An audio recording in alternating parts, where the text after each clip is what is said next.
everybody, welcome to the 𝐂𝐴LDoc Way. I'm Jessica. Today's video is going to be a look inside our Hoot novel study. The only thing you would need for this novel study is either a copy or an audible version of Carl Hiaasen's book Hoot, and then everything else you need is going to be included in that novel study. So let's go ahead and take a look at what's inside this cross-curricular literature study for all ages. The first thing that you're going to see is basically a lesson plan.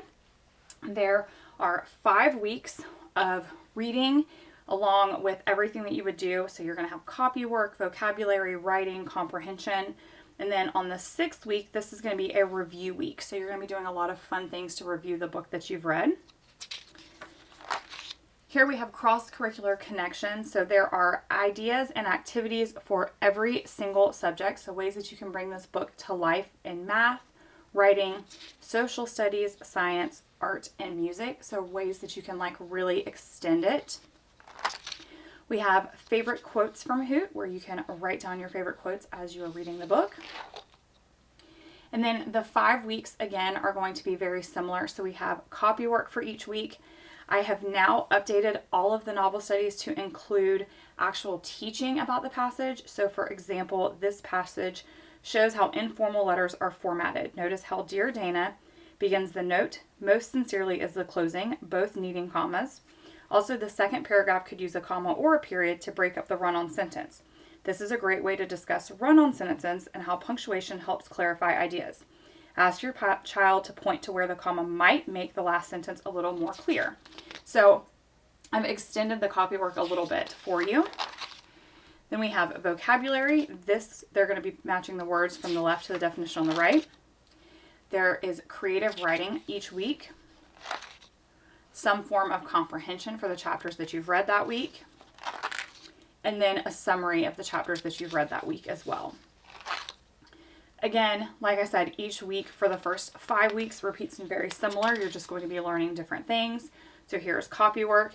And here we're going to be talking about past tense. Different version of vocabulary.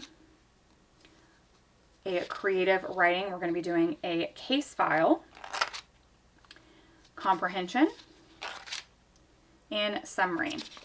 Now, I'm just going to go ahead and flip through so you can see that while we have vocabulary and writing, they do vary each week. And then once we get through those 5 weeks, we have the review week. So fun activities like a word search, a crossword puzzle, redesigning the book cover, story setting. So you're going to draw a picture and describe the setting, identifying the theme and finding examples from the book to support the theme, plotting the story, choosing your favorite character and doing an in-depth character analysis, doing a persuasive writing book review, doing a book and movie comparison, because this book does in fact have a movie. And then another thing that I've added to all of our novel studies are book and movie discussion questions. So these go into a little bit more about the film adaptation, the book versus the movie, not just did you like one better, but actual how did the music or acting affect the tone of the film? Did the movie make Roy's internal conflict fighting in finding courage as fitting as the book did? So it's more open-ended, in-depth discussion questions that you can ask your child about the book and the movie. And then we have some figurative language. So this goes over the different types of figurative language. And then there are a few different activities. You're going to do a scavenger hunt to find your own figurative language within the book. And then there's a hands-on activity. So the hands-on activity has all of these different cards, and you would lay them out. So you have irony and onomatopoeia, personification, hyperbole, so you would lay these out. And then there are 20 different examples from the book. For example, Beatrice's gaze was as sharp as a tack. That would be a simile. She spilled the beans about the construction site, so you're going to just sort these. And there is an answer key as well. Then there are some final project suggestions once you have finished the book. There are some ideas for how you could do a final project.